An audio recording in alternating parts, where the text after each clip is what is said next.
Musillón. Musillón es el ducado más pequeño, pobre y maldito de Bretonia.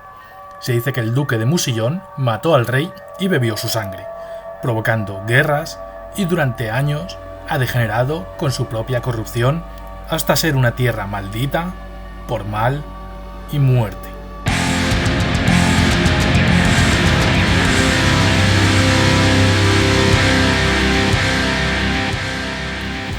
Saludos Warhammeros y Warhammeras y bienvenidos a este nuevo video podcast sobre la tierra condenada de Bretonia, Musillón. Musillón está situada en el valle pantanoso del río Grismery e inicialmente fue construida como un puerto comercial. Su población creció rápidamente hasta convertirse en un pueblo grande, especialmente durante la era siniestra de Bretonia, cuando los refugiados de las invasiones de Setra buscaron refugio detrás de sus murallas. Finalmente, tanta gente buscaba refugio en la ciudad que las barracas comenzaron a construirse fuera de las murallas y a extenderse a lo largo de las orillas del río. Los descendientes de estos habitantes que poblaban el exterior de la ciudad son los más pobres de la región, encontrando trabajo solo en los muelles o como marineros en los barcos bretonianos. Evidentemente, las áreas más bajas de la ciudad eran periódicamente inundadas por las crecidas del río, por lo que sus habitantes vivían en condiciones realmente sórdidas. El estado en ruinas de la ciudad en esa época atrajo a los Skaven, y los no muertos remanentes de las invasiones de Setra consiguieron introducirse en las criptas de la ciudad, estableciendo así una presencia continua. Muchos de los reyes de Bretonia han intentado purificar y reconstruir Musillón, pero a pesar de sus esfuerzos, la ciudad siempre ha decaído a su miserable estado anterior. Durante siglos, los duques de Musillón han intentado evitar y frenar el deterioro constante de la ciudad, pero han perdido la batalla. Como sucede en otras grandes ciudades con barrios pobres portuarios, Musillón ha sufrido varias epidemias de viruela roja, la última 2 siglos antes del presente, y fue tan terrible que dejó la ciudad prácticamente deshabitada. Este brote epidémico tuvo lugar poco antes del caso del falso Grial. En la actualidad, Musillón permanece prácticamente deshabitada. Los pocos habitantes que siguen viviendo en ella van disminuyendo o se marchan para establecerse en otros feudos a lo largo de la costa, normalmente gobernados por caballeros especialmente valerosos. De esta forma, el rey y sus caballeros intentan mantener un cordón de seguridad alrededor de la ciudad, que se considera perdida para el reino de Bretonia. Valientes caballeros nobles y caballeros andantes se adentran entre las ruinas con la esperanza de matar monstruos y otras criaturas infernales. Con el tiempo, se cree que la ciudad volverá a estar controlada por Bretonia, pero de momento sus días como puerto han terminado y se considera un territorio perdido que tendrá que ser reconquistado. En esta situación, los caballeros presionan continuamente al rey para que declare una guerra de caballeros nobles para purificar las ruinas de la ciudad. Y así se nos introducía el trasfondo de Musillón en el libro de Bretonia de quinta edición, el primer libro propio que tuvo este ejército. Pero bueno, vamos a remontarnos un poco más en el tiempo hasta los orígenes de esta ciudad. Musillón fue gobernada por vez primera por Landuin, que se consideró el mejor compañero de Giles el Bretón. En la 9ª gran batalla de Giles y los compañeros del Grial, estos cabalgaron hacia Musillón, que estaba invadida por no muertos. En esta gesta, Landuin consiguió llegar hasta el nigromante que había invocado la Horda no muerta y le dio muerte. Tras la fundación de Bretonia, Landuin se convirtió en el duque de Musillón hasta su muerte en el año 1045 del calendario imperial. Landuin portaba como emblema la flor de lis, un antiguo símbolo de pureza y devoción. Se dice que los sucesores de Landuin no fueron hechos del mismo material que él, y el condado ganó su reputación de lugar asolado por los muertos vivientes. Desde entonces, este ducado ha sido repudiado y aborrecido y progresivamente ha caído en decadencia.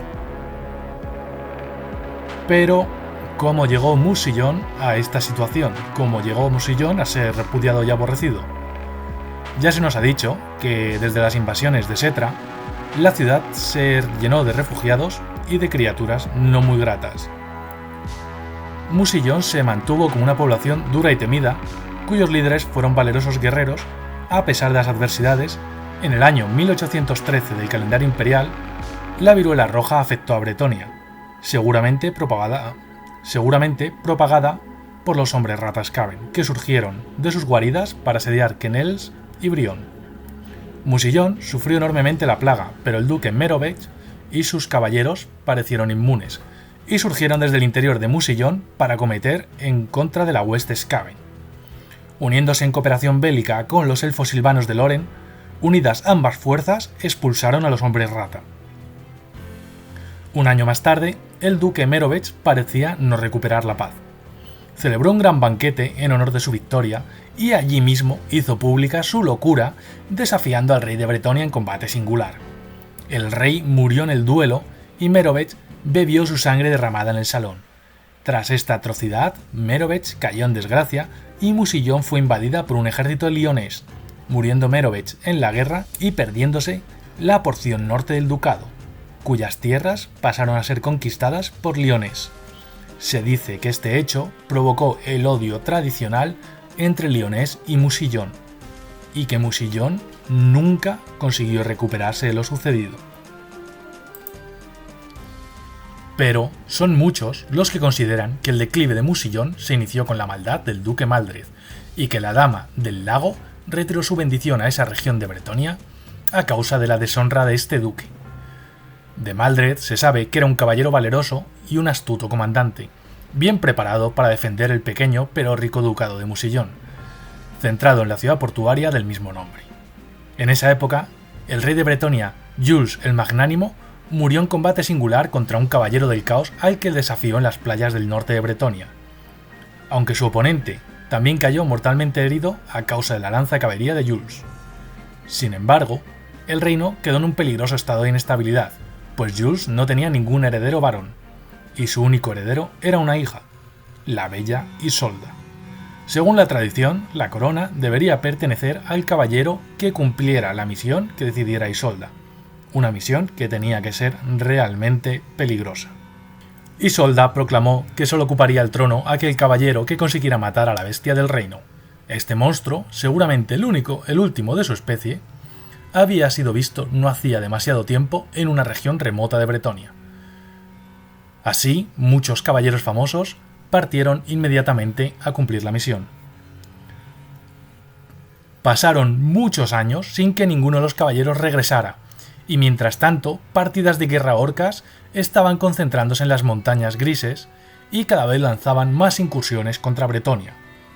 El reino necesitaba desesperadamente un gobernante con una gran fuerza de voluntad que organizara las defensas del reino.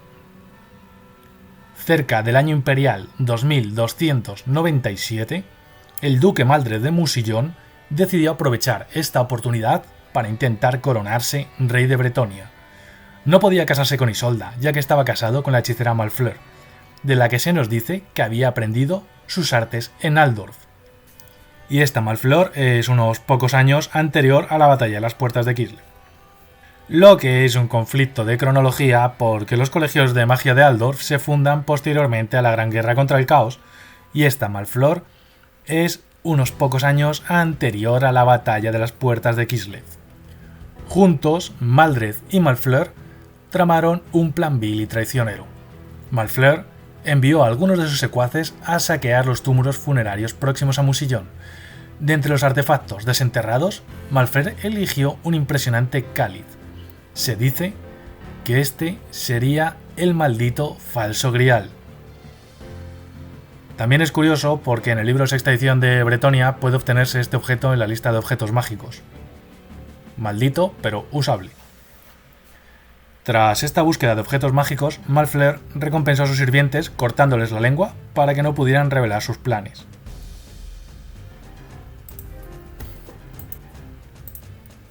Mientras tanto, Maldred partió en la búsqueda del Grial, regresando después de un increíblemente breve periodo de tiempo. El rumor de que había encontrado un cáliz milagroso se propagó por toda Bretonia. Pronto, la gente crédula e ignorante empezó a decir que era el verdadero Grial que había sido entregado a Maldred por la propia Dama del Lago. Nunca se había oído que la dama concediera un favor igual, y teniendo en cuenta la precaria situación en que se encontraba el reino, no podía tratarse de otra cosa que una señal de que Maldred tenía que ser coronado rey. Maldred tenía que enfrentarse a sus potenciales enemigos, el Hada Hechicera de Bretonia y los Caballeros del Grial. Afortunadamente para Maldred, los Caballeros del Grial estaban combatiendo las hordas de orcos que estaban invadiendo el reino de las Montañas Grises. De todas formas, Maldred sabía que estos seguirían las órdenes de la hechicera, por lo que concentró sus esfuerzos en acabar con ella. Malfler, gracias a su esfera de cristal, localizó a la hechicera, y Maldred partió con un grupo de malhechores reclutados de los muelles de Musillón y equipados para aparentar ser caballeros nobles.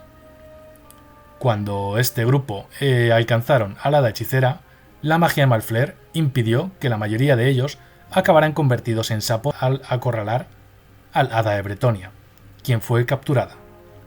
La transportaron rápidamente hasta el torreón de Dol, que estaba situado en una elevada punta rocosa en un remoto punto de la costa occidental. Con la hechicera a buen recaudo, Maldred organizó un torneo en el que mostró el falso grial. La convincente exhibición de magia de Malfler impresionó a los caballeros presentes, y muchos de ellos empezaron a creer que el grial era auténtico. Los rumores de que la Dama del Lago había ofrecido sus dones a Maldred y que él era el elegido para ocupar el trono de Bretonia se propagaron rápidamente por todos los ducados. Por su parte, los Caballeros del Grial y la Bella Isolda estaban furiosos. Los Caballeros del Grial estaban seguros de que el grial de Maldred debía de ser falso. Su promesa de honor les impedía levantarse en armas contra otro gran señor bretoniano, aunque muchos Caballeros del Grial habrían deseado desafiar a Maldred en combate a muerte. Algunos partieron en busca de la hechicera, pero no consiguieron encontrarla, dado que la hechicera estaba prisionera en el torreón de Dol. Sin su apoyo, los Caballeros del Grial no podían denunciar a Maldred por su deshonor y declararle la guerra. En ese momento, el destino, o quizás la Dama del Lago, intervino en la situación. Uno de los caballeros que había partido en busca de la bestia del reino, un tal Gastón de Geste, o de Yeste, no sé hablar bretoniano. Un tal Gastón de Geste cabalgaba por la orilla del mar cerca del torreón de Dol. Mirando hacia la ventana más alta de la torre, vio el rostro de una bella doncella y supuso, correctamente, que esa dama estaba en peligro y debía ser rescatada. Para llegar hasta la puerta del torreón, tenía que atravesarse un estrecho puente tallado en roca que atravesaba el precipicio que separaba el torreón de la tierra. El valiente Gastón atravesó cabalgando el puente y desafió al señor del castillo para que saliera a luchar. Se hizo el rastrillo de la fortaleza y una criatura horripilante salió a luchar. No era la bestia del reino, sino un maligno engendro del caos, dominado mágicamente por Malfler para que actuase como carcelero del hada. Gastón espoleó a su montura y atacó. Luchó con la bestia, pero no consiguió herirla. Su caballo empezó a resbalar por el puente de roca, y tanto caballo como jinete estuvieron a punto de caer. Gastón cedió terreno para poder realizar una contracarga, y en ese momento, el hada le lanzó desde la ventana una trenza de su cabello atada en un bucle. Gastón la cogió con la punta de su lanza de caballería y se la ciñó a la cabeza como si fuera una corona. Renovadas sus fuerzas por este favor, cargó de nuevo contra la bestia. Esta vez, la lanza parecía dirigirse por sí misma contra el corazón del monstruo, atravesándolo y lanzándolo del puente. Gastón subió al galope la escalera de espiral sin desmontar siquiera de su caballo. Poco después, se alejó al galope con el hada hechicera sentada en la grupa de su corcel de guerra. La liberación de la hada hechicera representó el fin para Maldred. Gastón llevó sana y salva a la hechicera hasta Musillón. Maldred fue declarado de inmediato traidor ante todo el país, desposeído de su honor y su ducado. Se comunicó a Maldred que se le declararía la guerra si no se rendía y aceptaba el destierro. Maldred respondió con un desafío, confiando en que el caso se considerara confuso mientras tuviera en su poder el falso grial. Sin embargo, todos los caballeros de Bretonia depositaron su confianza en el hada, y los caballeros del grial denunciaron la falsedad de Maldred. Pronto se reunió un gran ejército que puso asedio a Musillón. Sin embargo, Maldred podía abastecerse por mar. El asedio duró 3 años, creándose en el interior de la ciudad las condiciones adecuadas para que se produjera un brote de la viruela roja, que fue el causante de la caída de la ciudad.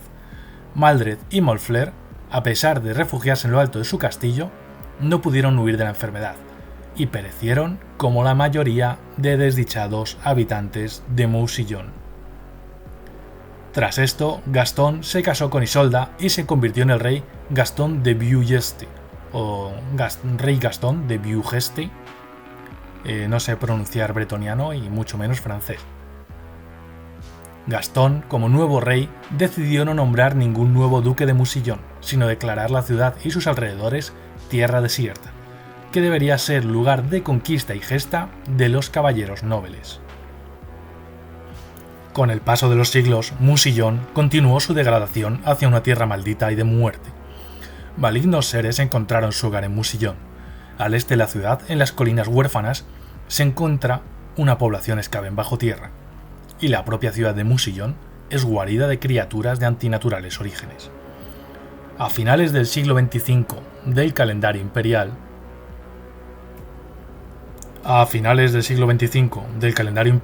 las catacumbas y ciudad bajo tierra en Mousillon eran el dominio de un nuevo varón, conocido como el Caballero Caníbal.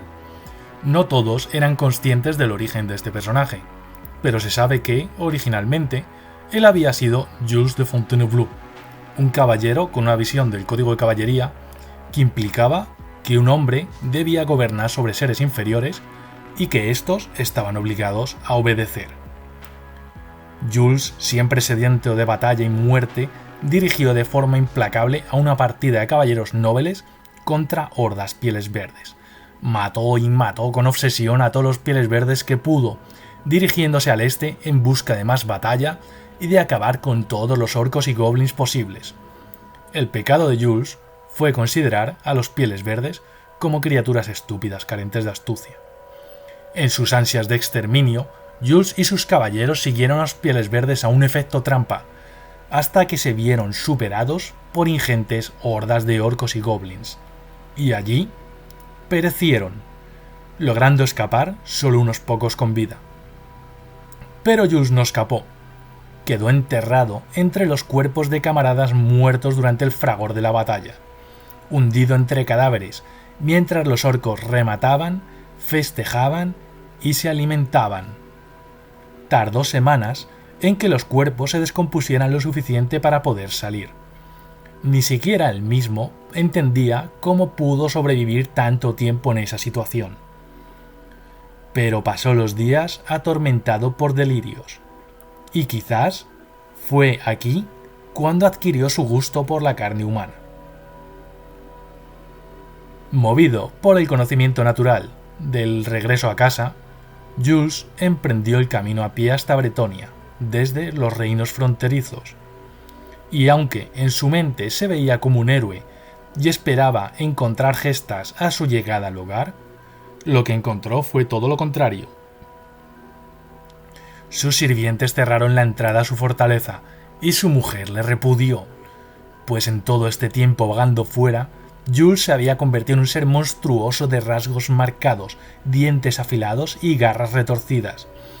Fue perseguido por las turbas de hombres de sus tierras que querían quemarlo con antorchas, y tuvo que huir. Era un caballero de Bretonia, y se merecía el poder que le había sido arrancado. Así, buscó una tierra donde poder obtener poder de nuevo, sin preocuparse por el código de caballería, y solo preocupado por el dominio sobre los hombres. Llegó a Mousillon, y allí vio un lugar donde un hombre fuerte y despiadado, monstruo o no, podría ganar el poder que se le debía. Y bajo las calles de la ciudad encontró una morada de oscuridad que fue su dominio, y los depredadores que se arrastraban en la ciudad perdida vieron en él un gobernante y alma afín. Así, Jules se convirtió en el Caballero Caníbal, un señor de los necrófagos.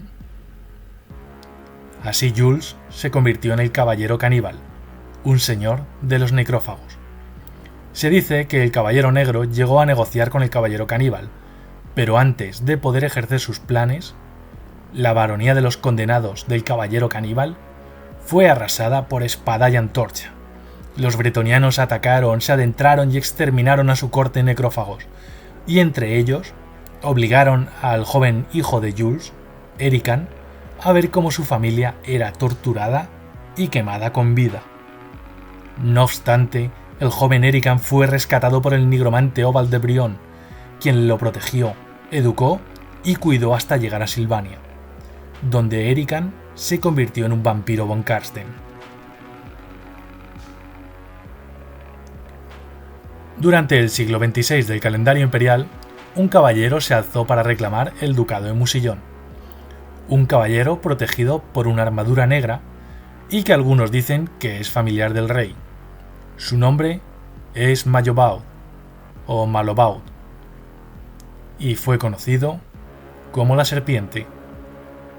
Así se nos presentó a Malobaud o Mayobaude o Malobaud en la página 13 del libro de Bretonia de sexta edición.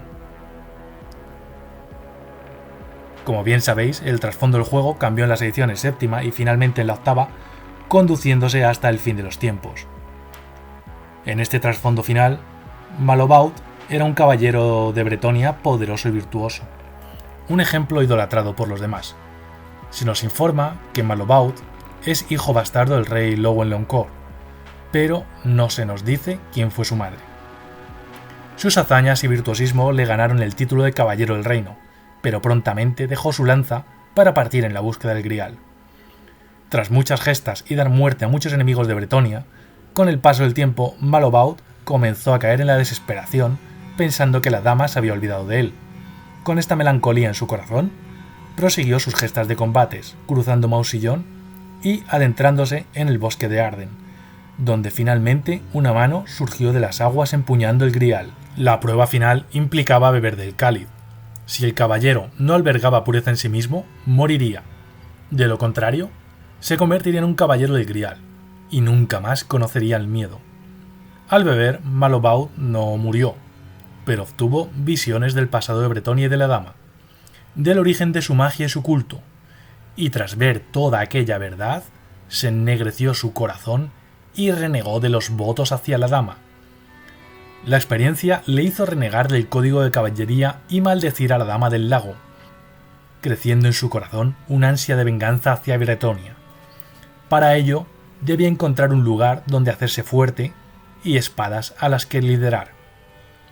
Y en Mausillon encontró el lugar ideal para sus propósitos. Allí se erigió como el Caballero Negro, desvirtuando la visión de la caballería a su voluntad, oprimiendo y castigando brutalmente a quien considerase, pero permitiendo a sus nobles detractores o enemigos que se enfrentasen a él un combate singular para intentar sobrevivirle.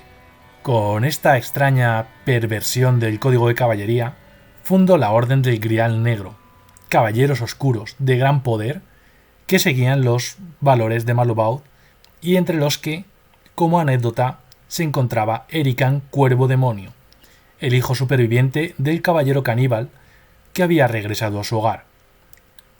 Como dato curioso, además, estos caballeros del Grial Negro aparecían en el videojuego Dark Omen, uno de los primeros juegos de estrategia de ordenador y videoconsola de Warhammer Fantasía. Los señores nobiliarios de Musillon aceptaron su liderazgo y los más infames nobles de Bretonia acudieron a unirse bajo su estandarte. Se sabe que dio cobijo a nigromantes, brujas y enemigos del bien, y que se alió con todo tipo de fuerzas no muertas y poderes oscuros. Llegó a aliarse con Heinrich Kemmler y Arcan el Negro.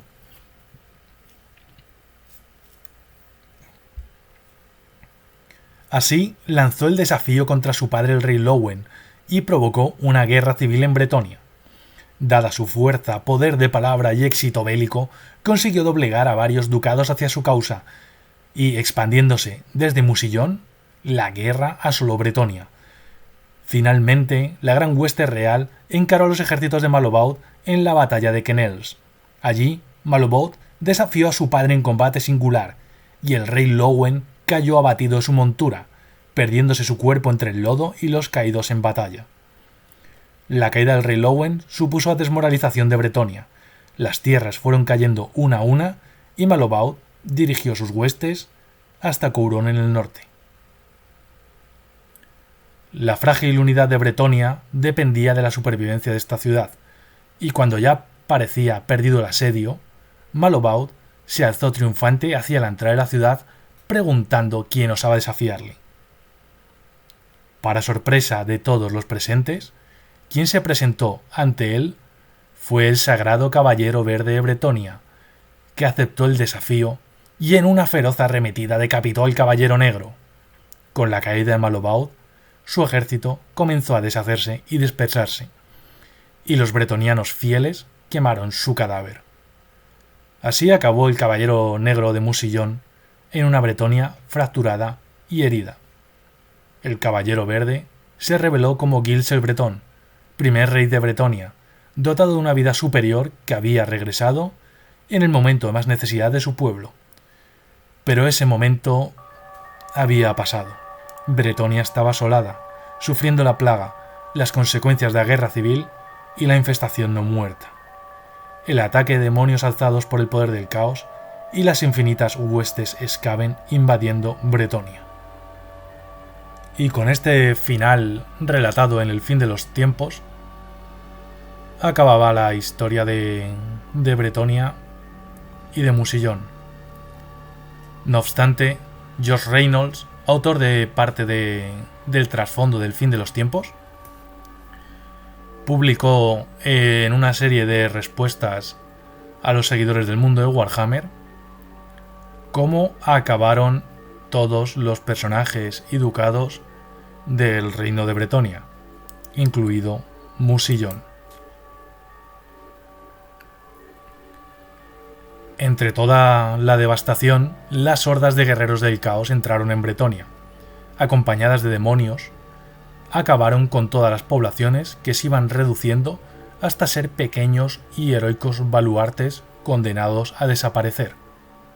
Y desaparecieron. Y así Musillón fue uno de ellos.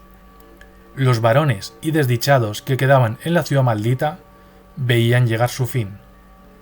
Pero antes del fin llegó Ushoran.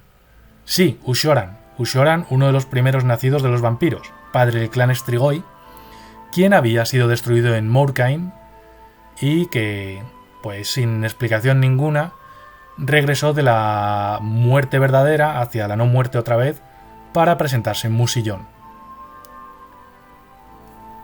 Allí, con la llegada de Ushoran, las criaturas de las catacumbas y la oscuridad salieron de su guarida ante un amo por quien sentían afinidad, y los hombres que quedaban se ofrecieron a su servicio. Los vampiros Strigoi fueron cobijándose en la ciudad, dando lugar a un baluarte, y los striganos llegaron allí para protegerse. Este nuevo aquelarre defendería a Musillón ante el caos y los Skaven. Pero no lo hicieron solos, porque hasta Musillón llegó Aborash. Sí, Aborash, otro de los primeros nacidos, padre del clan Dragón Sangriento y quizás uno de los más poderosos héroes que han caminado sobre el mundo de Warhammer. Allí repelieron numerosos ataques hasta que finalmente Aborash dejó la ciudad para dirigir a los caballeros que allí quedaban en ayuda de Gilles. Y los necrófagos y Strigoi continuaron luchando contra los Skaven en callejones y pasadizos, en criptas y torres hasta el fin de los tiempos. Y amigos y amigas, así acaba lo que sabemos de Musillón, el Morheim de Bretonia, porque anda que no molaría ambientar una expansión de Morheim aquí. Compañeros de Warhammer, si me escucháis, es una directa. Lamentamos el no estar subiendo contenido de podcast muy a menudo, pero estamos todos bastante hasta arriba laboralmente y el poco tiempo que sacamos pues lo dedicamos a pintar miniaturas y jugar cuando podemos reunirnos, que bueno, nuestro grupo de Warhammer, como he dicho, es complicado, pero llevamos el hobby en lo más profundo de nosotros. Espero que os haya gustado este video podcast, que hayáis disfrutado, y si tenéis más información de Musillón, por favor dejadlo en los comentarios. Un saludo y hasta el próximo video podcast.